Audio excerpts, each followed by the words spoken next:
Welcome to Loans and Drones. This is episode, I don't even remember what episode is, but we're going to get right into it. I have Michelle Vykruta here. She's been on the show before, and we're going to go back to January of this year and talk about her mindset then versus what it is now. It's an amazing story. It's a very quick clip of a year of what she had going on in her world.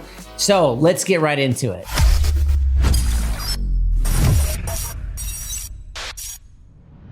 So Michelle, you started out at the very beginning of the year just not wanting to be in real estate anymore. After how many years of business? I'm in my 31st year. 31 August 16th, years. Well, with 31 years. And you were literally going to hang up the towel in January of this year. I should know better by now because nothing's changed. It's always that way. And I don't know if it's this way for other real estate agents, but like you get stuck in that, like you think, oh my gosh, I'm never going to sell a house again. Oh, my career is over, blah, blah. And then like within 24 hours, everything's changed. Like It's crazy. But yeah, I mean, I really was ready to pack it up and call it quits. Well, you almost did. You went so far to sell a property just to make the move, right? Oh yeah. I had an investment property I owned since 1998. I put it on the market, sold it. We closed, and by the time we closed, it was a completely different market. I had like 12 houses pending, and I'm still here. Yeah. I'm not in Florida. You're not in Florida. Well, you look like, I mean, you got tan. Look at it. I was just mentioning this when she walked in. I'm like, you tan. You look like you just came from Florida. Well, it feels like Florida around here lately. Yeah, It's been so hot. So. It's a very nice, at the time we're recording this, it's in mid-July 2025. And let's rewind. What were you feeling at that moment in January? And then let's walk through that, unpack that emotion, because I think a lot of agents, whether you think so or not, and I said this when we talked, I said, you're not alone, because I've been doing mortgages for about 26 years. I was feeling a gray cloud over my head too. The industry just isn't easy right now. No. So what were you feeling at that point? Actually almost defeated and just burned out. And like the inventory's still low. And so buyers get burned out, and then uncertainty, and it drags you down. So like, I was like, I just need something in my life more simple, because we don't ever stop working. Like you go show houses, you come home, you're on the computer, you're emailing, the phone rings, you're making an appointment for the next day. You wake up, you're back on the computer. Like there's never an off switch for real estate. Right. There should be. I mean, and I know you can do it, but I just don't. So I think it was just I would love to just go to Florida, like be on the beach and go work my little job and come home and I'm done for the day. Oh, the dreams. Yeah. Right. The dreams. So it sounded like just like a nice change. Yeah. Which there are people doing that right now. But you've been doing this for 31 years. So you're accustomed to hunting. She is out of all the agents that I work with, she's a solo agent. So she don't have an administration. No, there's me. just her on the streets hustling. And I always make a joke about, and we did this on the last episode too, but she knows where every house is in the whole Chicagoland area, because you've been in this area and hustled for so many years. Yeah. Before the technology got to MapQuest and all the Googles. Oh, I don't even want to think about that. I can't. That gives me PTSD. In the dark with opening my 6-county map. Oh, and wow. That's how we found houses. There wasn't even cell phones. Yeah. So it was rough. Like I always say every day, like I'm grateful for MapQuest. I mean, not MapQuest, for Google Maps. Yeah. It really has. That's the one thing I think technology that changed. It's amazing. I mean, when I first moved out here in 1998, I think that's right when it's just after internet came in, and then we did have MapQuest, and you had to print it out. And actually, I still got lost. So I learned the area, not as well as you, of course, but I still got lost in that. But it's a good training ground, you know? Oh yeah. Now the computers are actually thinking for other people, but you still have that old school hustle, which is an art in itself. And in this market, you have to have those skills. You have to be creative. Like the people that are just hanging up signs, people that were doing floor time back in the old days, it's not those days anymore. Oh, like that ship has sailed. Yeah. Yeah. And actually for agents that got on the business, like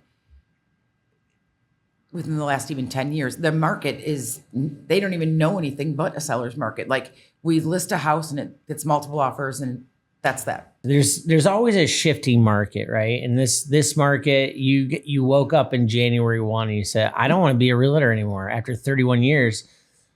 But you pulled up your bootstraps, you got out there, you hustled, and you realized that you got busier because of your experience. And you were talking about people even be in the industry for 10 years. They're still new. They haven't seen really kind of a hard market. What would what's your perspective on how do you go about this market? Well, you literally have to, it's all the same. You have to do the same, be disciplined. You have to stay engaged with your database. You know what I mean? Like build those relationships and with your service partners, with your clients, and you have to care. Like when they know you truly care about them and not just, it's not transactional. Does that make sense? Yeah, yeah. So, I mean, no matter what the market is, you still have to keep your morals and your principles and the way you do business. Yeah. So, what, like when going back to January, I keep bringing this up because I want to know what the change was. Like you were like dead set on Florida, and then there was a change in your demeanor. Was it getting one deal, two deals? What was it? It's your attitude too. Like it's so crazy how when they say like what a difference a day makes, or like one thing, it's like the domino effect. So like one past client called and I was like, oh my gosh, it's so great to hear from you. They wanted to sell. Then all of a sudden another referral came in, then another one, then like it just snowballed. And the next thing you know, that was a distant memory kind of leaving. Right. And I realized, you know what? This happens all the time. Like, stop. It will pass. Like, just keep moving forward. Just keep working. Yeah. And you got to kind of go back to the basics with what you've done before to get through this. Like you've had some major, major trials in your life and been able to survive those. And this was like, compared to that, this is a little blip in the radar. So what? Yeah, January really was not anything like when Jackie had leukemia and the market crashed. I mean, that you can't even compare the two. I think it maybe is just was just true burnout. Like, you know what I mean? And I'm sure you've talked about it. You get it. Yeah, burnout is something that's real. It is. How did you get out of that? Actually, a lot of it will help. You helped. Remember, you gave me that we had where you put down all your the lead tracker. The lead tracker. Yeah. And I realized. Remember, I was like, wow, and I just started making phone calls, and all of a sudden, I started getting appointments, and I started doing the lead tracker, and I called for sale by owners. Remember, and I got like 3 appointments, and I called you. I'm like, this is great. It's working great. I think it's your attitude. That's what it is. Yeah. If you change your attitude and start focusing more on the positive and being grateful, it really does do a lot. It's your mindset. That was a theme that was going through my life this year too. And everybody's got their own story and their own path. But one of the things I kept hearing was you need to be thankful and grateful. Like the beginning of my year was I lost my dog after 13 or 14 years, It was just, ouch, that hurt. And then daughter gets diagnosed with type 1 diabetes. And that was another one. And it just keeps coming. Even to the point to the day I wake up and our water heater is flooded. I'm taking a cold shower. I hate cold water. So it was just a mess. And it's been a mess this year. And I think a lot of people are like, I'm burned out. And we couldn't take a vacation. We took I call it a vacation, but it was a Disney cruise. And somebody told me, thanks, Matt Davis, but he told me, you're not going to go on vacation. You're actually going to be working on this cruise. I'm like, wait a minute. It's cost like a ton of money to go on this cruise, But Right. he was right. I was actually chasing kids around to the point where we lost our kid. That was another problem of this year. For 15 minutes, we lost our 2-year-old on Disney cruise. It was a mess. Oh, that was scary. So like there's that head and that heart, right? There's that 18 inches of, difference of like the rationale versus your heart sometimes doesn't want to be in the race. Yeah. Right. And you told yourself based on your discipline of many, many years how to get back into it. And I remember those conversations. I was concerned about you. Yeah. Because it was like, those are dark days and it was just right around the corner. So what we decided to do is we both helped each other. I think in this industry, having partner relationships like with you and myself, being able to vent and talk through things is a huge, huge asset, Oh, yeah. And so when you put a plan together, like what we did is we both held each other accountable with this lead tracker. We have a lead tracker that anytime you get a lead, what do? Put it in. Put it in. If it's out of sight, out of mind, right? So sometimes those leads will be a conversation and a lead is a lead tracker. You put it in there, write it down. And next thing you know, that's somebody to follow up with. And you don't even realize how many leads you really do have until you actually start tracking them. Yeah. Because it's so easy to go, say, to the grocery store and you start a conversation with somebody, and obviously they're in the grocery store, so they're local. And and what do you do? It gets brought up. Oh, here's my card and switch number. And then you just go home and you forget all about that person. Right. Excuse me. But with the lead tracker, you go in and put their information in, and it's right there in front of you. You see like all the opportunities that you actually really do have. Right. And you started doing that and you said you called 3. I remember this. It was like you said, it was like overnight. You called 3 for sub owners and you converted them. Yeah, I did. I got appointments with all of them. I actually did get one, but think about it. So if you think about the math on that, you called 3 for sub owners. What a for sub owner is basically somebody that does not want to use an agent, real estate agent like Michelle, who is one of the best out there. We'll talk about that in a second too. But they're trying to sell their house by themselves. That's why it's called for sub owner. So when an agent sees that, they're trying to help out with helping you sell your property. And some people will say yes. Some people will say no. They might get defeated with the market. They might have their house way too out of price. And so she did that. But how long was that until you converted that? Like how long did it take for the calls? Like 2 weeks. And like it was one afternoon of phone calls. One afternoon, if you did the math on this, one afternoon, how many hours was that of calling people? Oh, probably like 2 maybe. 2 hours, and you converted one lead. And what was the listing price of that? $400. So do the math. Like a $10,000 commission. So it's like $5,000 an hour. That's what I'm talking about. It's the oh my God. So when you think that like, oh my gosh, I don't want to call somebody or I don't want to put the lead tracker together, like that's an hourly rate that nobody can compare to. Right. And you did it and it just switched your mindset. So it was a discipline from here and it turned your heart around. And so many times, even in relationships, with marriages or whatever, so many times people feel like, oh, go with your heart. No, your heart's deceitful. It's always going to change. But if you keep the discipline, that's very true. Yeah, it's the head and the heart. It's 18 inches apart, Yep. And I mean, it's everything, I guess what you think about, you bring about. So I started waking up every day thinking like, focused on talking to my clients and how could I help them? Or, offering to do, a market analysis or, keep them updated on what their home's value is, or if they have equity or if they need to refinance, just a million things. Yeah. Like, what can I do for them? And I think the more you like stay focused and think positive, that's what you're going to get back. If you think negative, more negative comes. Yeah. So 100%. And I think that people don't even realize how much that truly does affect your everyday life. Oh gosh. Yeah. Here's another one. This is like a biblical verse, right? So out of the abundance of the heart, the mouth will speak. So like if you're feeling sad or upset or angry or depressed, guess what happens? That comes out. And when you're on your game, nobody can touch you with a 10-foot pole.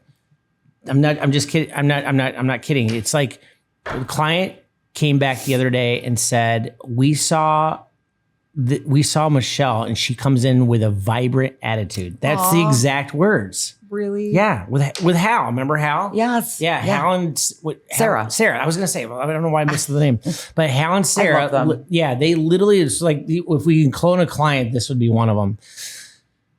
They had Michelle come in for a listing appointment and they literally said that she wears her heart on her sleeve and she had this vibrant attitude. And that's true. Like after 31 years of the business, you absolutely love what you do. I do. So you had the gray cloud over your head, but you cleaned it up. I did. And then let's get into volume. So that one lead, 400,000, do the math at 2.5%. That's how much, like you said, you made on 1-2 hour phone calls to these people. What happened after that? It started snowballing. It really did. It was in February too, so snowball is a great word for that, right? And then just more referrals, and then I would get like a sign call off one of my listings and they said, you listed the house down the street, can you come and list our house?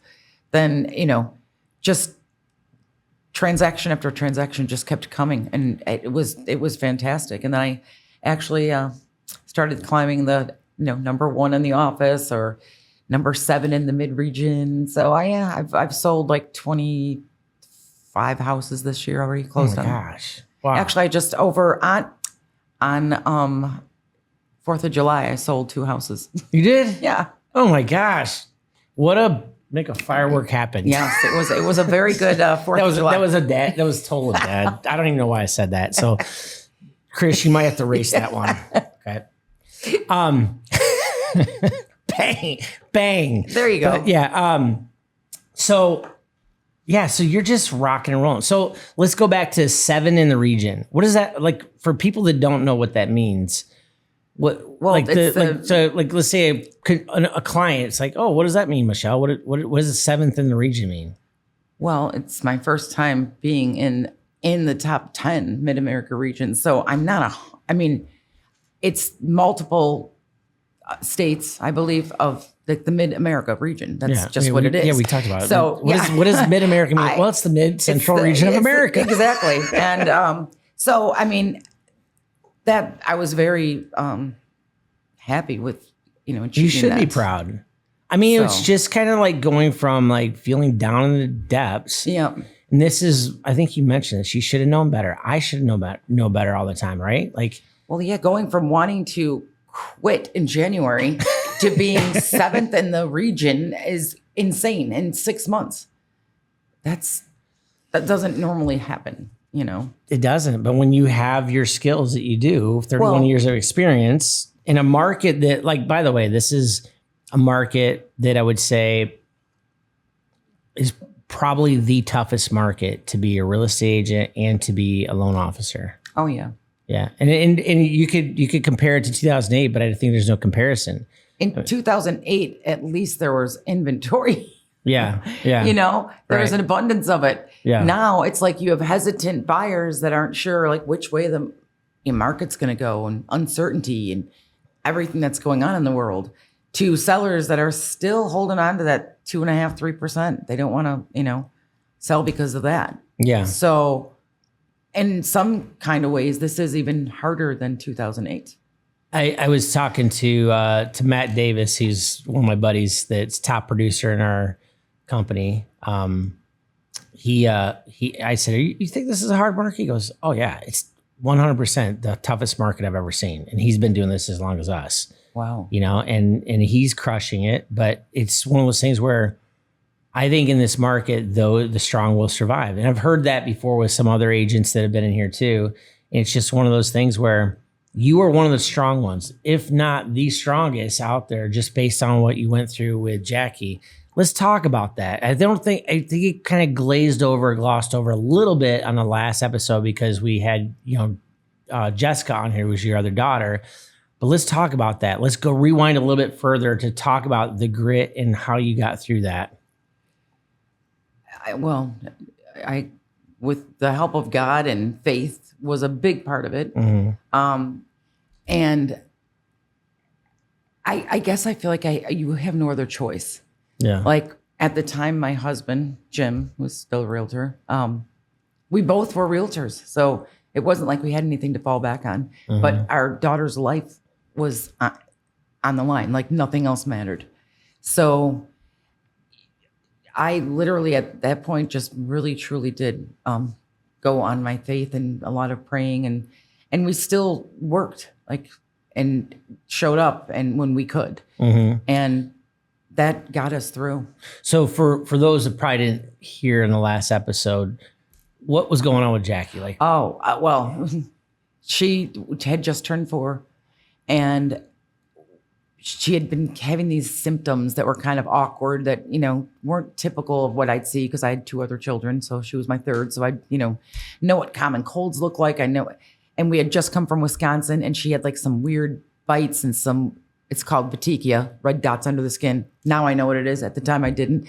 So I thought maybe she got bit by something in Wisconsin, or she had some weird virus that I'd never seen, and took her to the doctor on a Monday, and they did blood work and called me and told me it wasn't a virus, it was leukemia.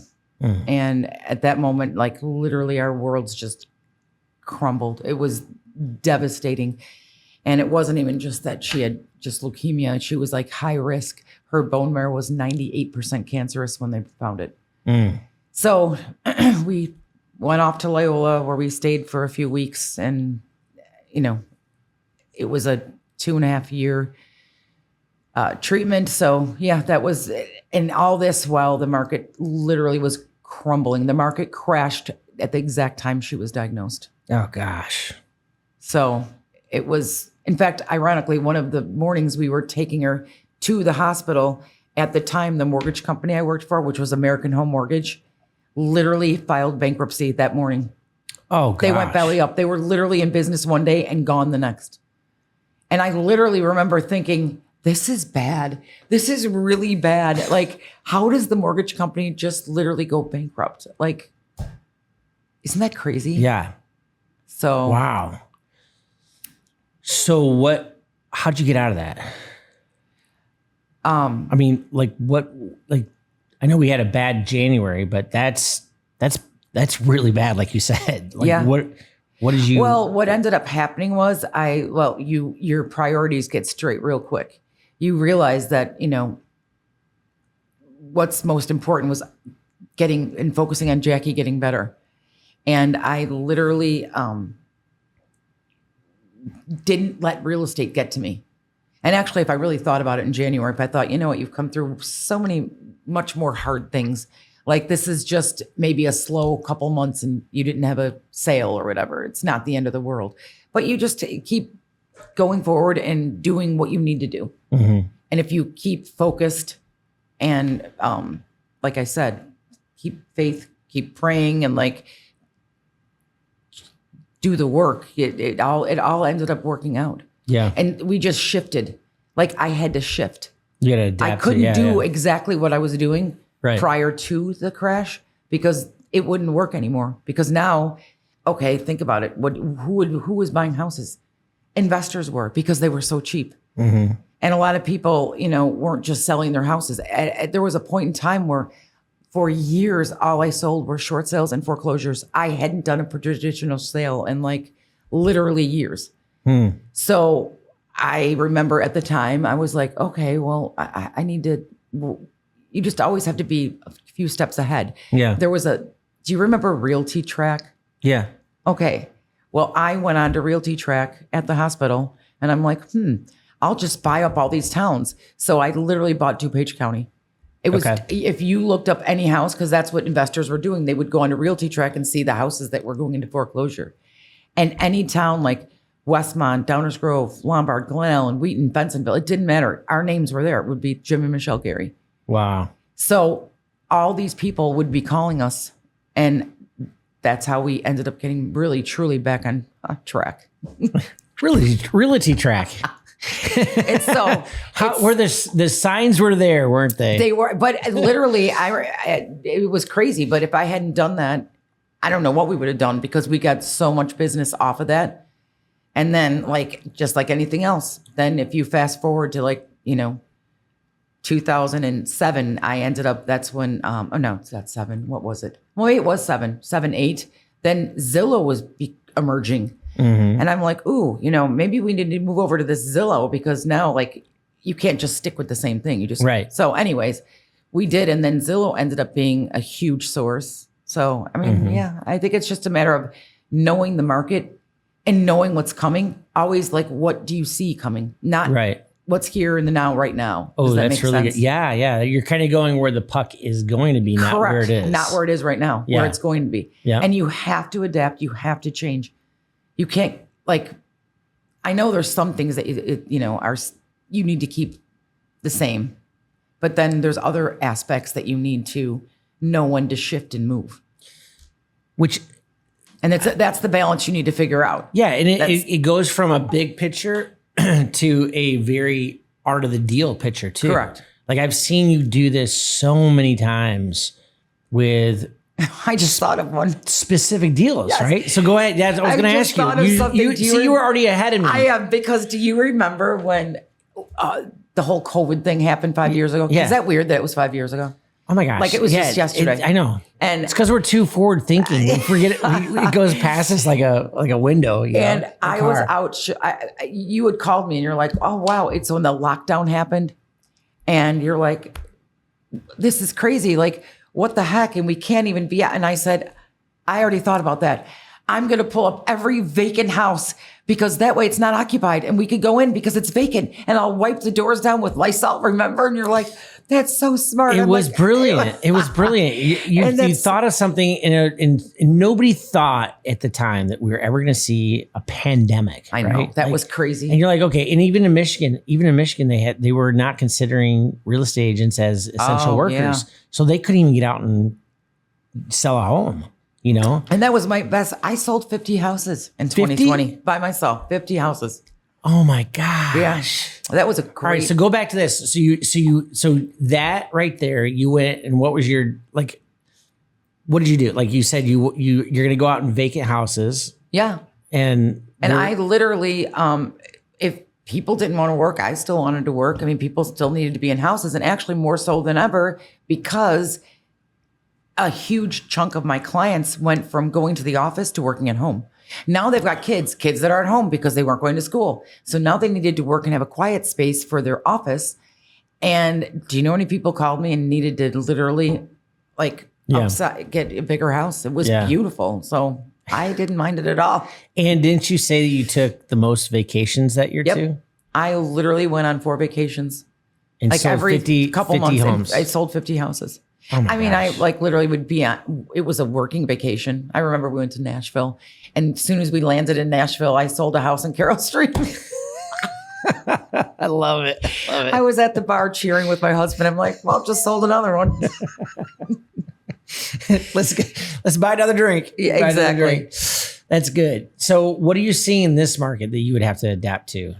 Like what are some obstacles that you see in 2025 that probably weren't there in 2024 or 2023?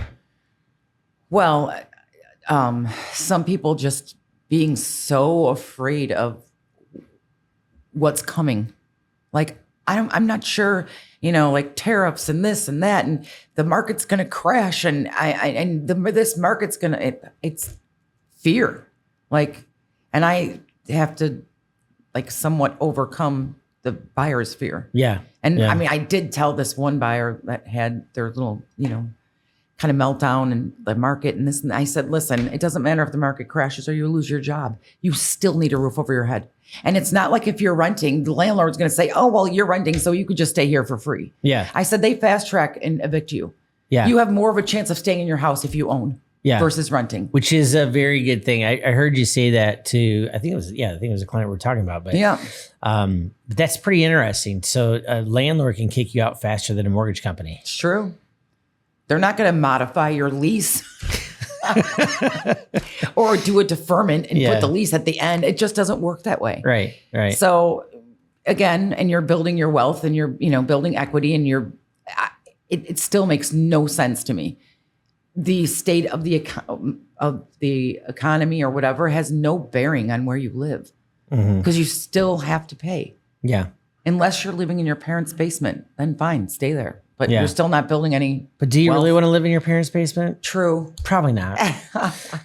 I know I couldn't, but but you never know, If you're saving money, that's one thing. But at the end of the day, it's like once you start having kids, that's when things change. But even if you're like 25, 27 or whatever, and you're living with your parents, you're not building your wealth. If you think you're living for free, you're not, because you should be buying a house.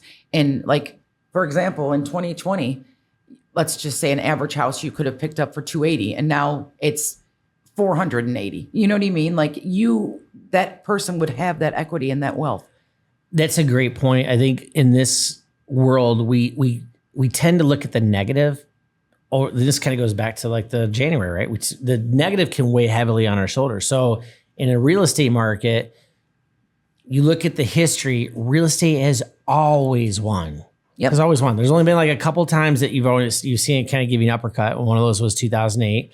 We're starting to see However, if you hung on long enough, it rebounded. It did, like it always and I does. didn't. I was one of those guys. Yeah. If we all had a crystal ball, at the time I was selling people houses for $60,000, literally. I sold a house once, I think, for $5,000. $5,000 in Dalton. Oh, I remember you saying Dalton. Was that one of your investors? Yeah, he's still investing. Really? But like literally, there's always money to be made in any market. Yeah, yeah. What are some hot buys right now? Like as far as areas in the Chicagoland area, is there any particular areas that you think are great potential investments for somebody that wants to build equity and wealth? Well, they're all good. They're all good opportunities. I mean, I actually focus mainly on, as you know, DuPage County. So I really don't know. I'm sure there's more of that in like the city, in different pockets of the city where you could, but I don't really do Chicago. So, but I mean, anytime you can get a decent house at a decent price, like that's a great opportunity. Yeah. Because, are you seeing more, you're still seeing a lot of multiple offers in this market? Yes. However, they've kind of shifted. That's what points. I thought they're not like really? The over 500s aren't getting the crazy bids anymore. Like it's really the 300-400. Like the two houses I listed, ironically, I listed them like the same day. One was $299 and one was like $350. So they were in that sweet spot, and both of them ended up with multiple offers. So over 500 sitting a little longer. Yeah. The higher price point houses are definitely not, flying off the shelves. And I will tell you this is crazy. I mean, it's true. If you overprice a house throughout this whole time, and even, well, especially now, but even the overpriced houses with these multiple offers still sit. The buyers are so educated because of Realtor and Zillow and Redfin. And ChatGPT. Don't forget ChatGPT. Right, but they know the market sometimes better than some agents, because they're constantly watching their neighborhood. They know exactly what a house is worth. Yeah. You have everything at your fingertips. You have the property history of each house, inside pictures. So like if your house is, let's say, worth $350, but you try to put it on at $380 even, it's going to sit. It's literally crazy. So we're recording this in 2025, July. What are we seeing as far as average time on a market? Well, when you price it right, it's still literally like a week. They still sell so quick. Okay. That's good. I mean, are you seeing more inventory come out? Well, right now, because this is just that time of year, July and August are typically the slowest months. They always have been. People are taking vacations and getting ready for, back to school next month and stuff. So right now it's very slow. There's not a ton of houses coming on the market. Yeah. But I have a feeling in the fall we'll see a big uptick. Yeah. Yeah, that's good. That's funny. Your demeanor from January to now completely different. You're like, we're gonna be fine. Don't worry about it. In January, it's like, I'm moving to Florida. No, because I'm vowing. Well, you helped me through a lot of it, and we talked, and we like. Oh, that's the beauty of our relationship. I literally I'm just telling myself, no, don't go down that rabbit hole. It's gonna get better, and it's not like your career's over. In fact, to think every year at some point, I always think, oh my gosh, like this is awful, and like I'm getting out of it. and then it changes. And then all of a sudden you go from 0 to 15 transactions. I can't tell you how many conversations I have with, A players like yourself that go through the same emotional roller coaster, including myself. I mean, catch me on the right day. This Monday was that day. I had shark eyes. I was like, I did not want to see life. I didn't want to see one person, But I mean, you're constantly on this. Like you mentioned it earlier. We never turn off in our industry ever. No, it's a different breed of people. Like I would consider us somewhat of a crazy group. In fact, one of my buddies, when he hung out with us, I think you met him, Jeff. He said, "You guys are all the same." I'm like, why? Is it because you're an introvert? Oh my God! But it's true. It's true. You do have to have it's not for everyone. Like that, you have to be persistent and a self-starter, and because no one's telling you get up and go work today. Yeah. We don't have a boss that's like making us do anything or work at all. Yeah. So it definitely takes a certain personality. Yeah. You have to be, an extrovert too.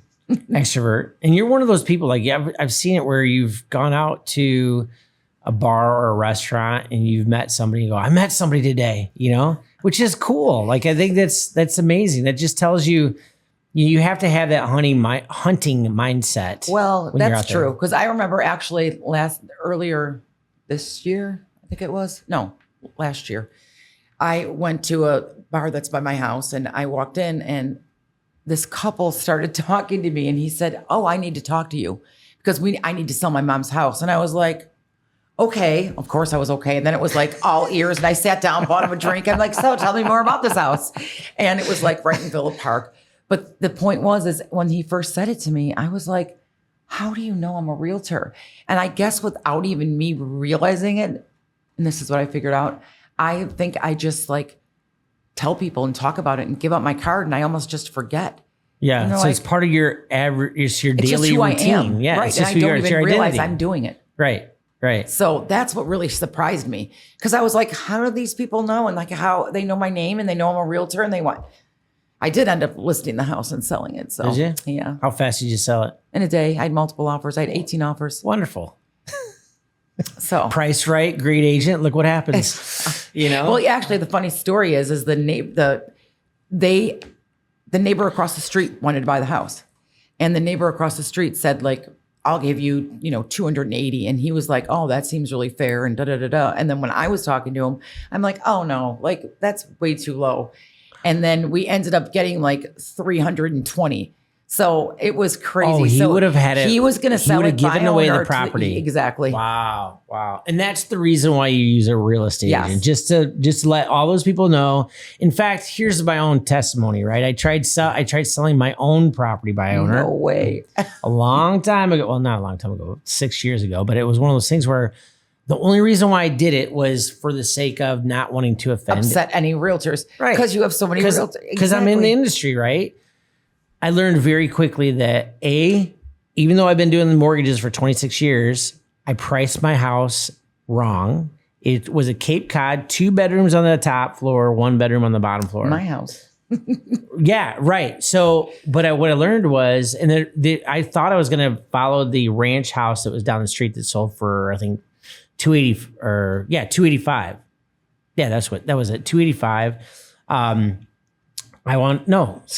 think it was like it was 385. Oh yeah. Anyway, sorry. I was way off. I can't even think of the price right now. I'm so far off, but 385. So I listed at 385 thinking I could get that. It sat. And at that time, things were going off in a day. That ranch sold for about 385 at that time. So I'm like, okay, so I should be able to sell this, right? No, I couldn't because everybody wanted 3 bedrooms on the same floor. Yep. And I go, oh gosh, I priced it out of the market, had already bought a place. So now I'm getting stressed out. And I did open houses. That was a nightmare. I got balloons, thought I could brand it. Everything was great. I had great pictures, everything. I could do everything right, but I priced it completely out of the market. So it started building a stigma.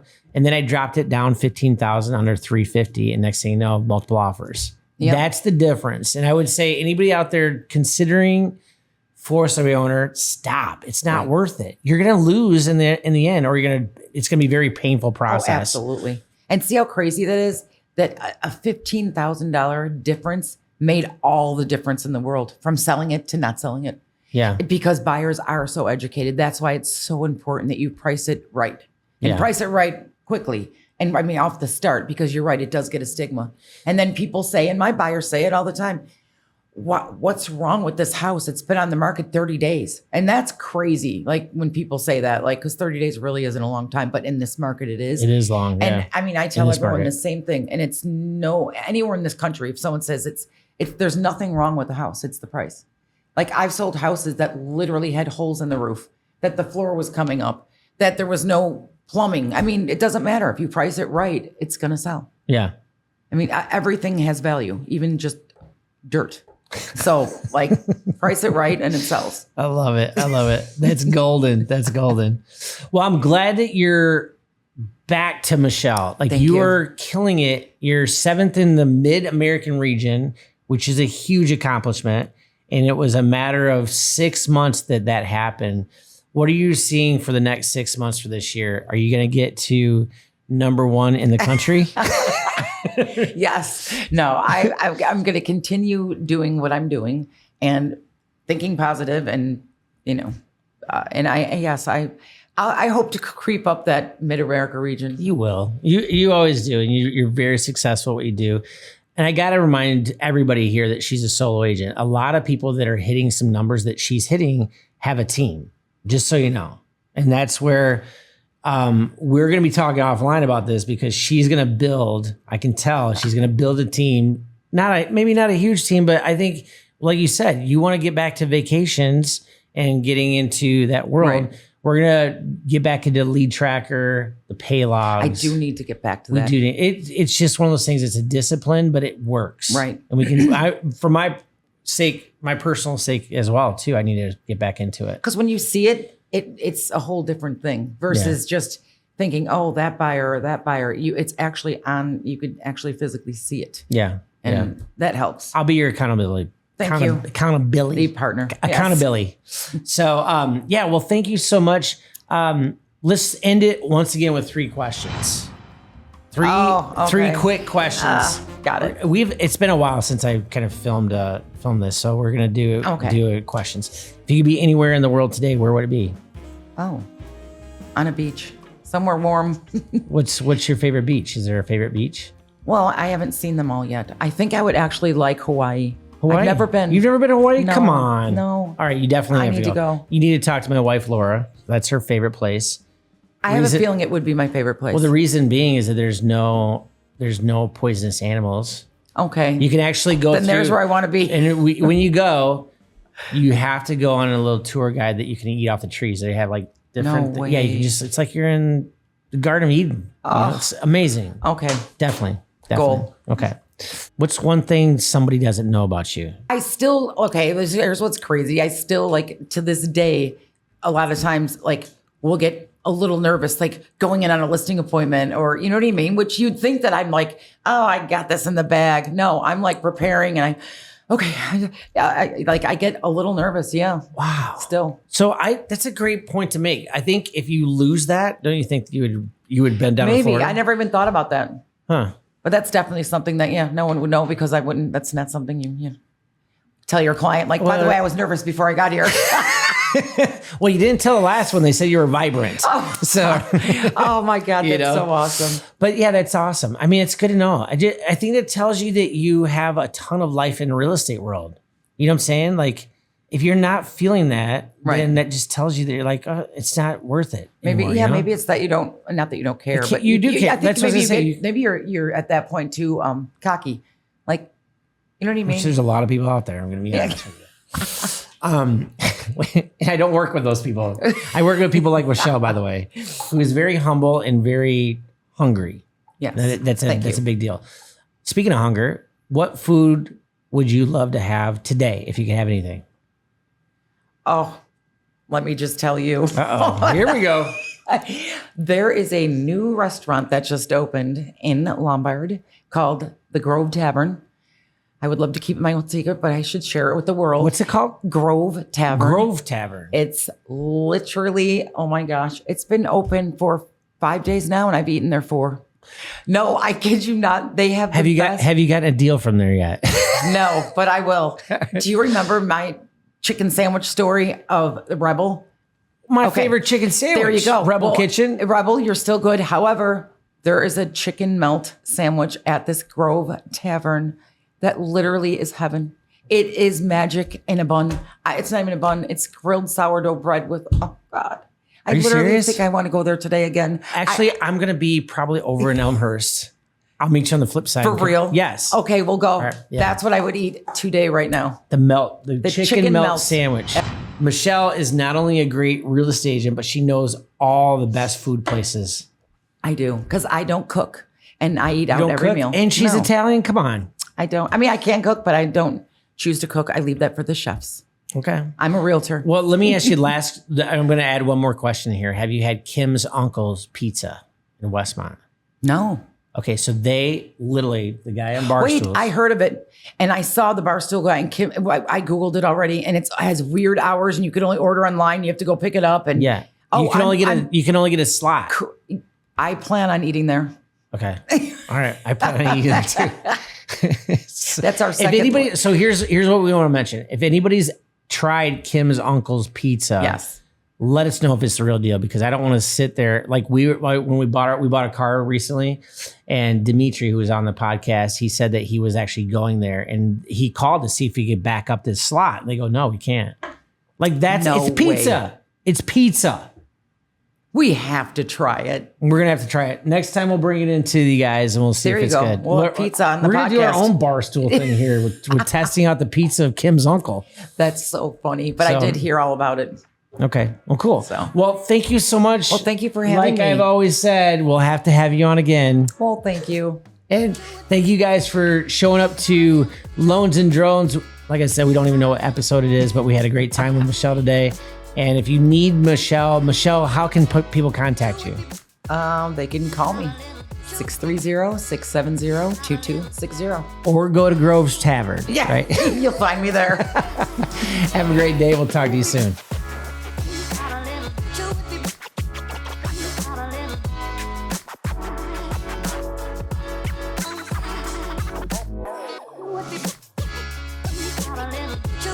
What the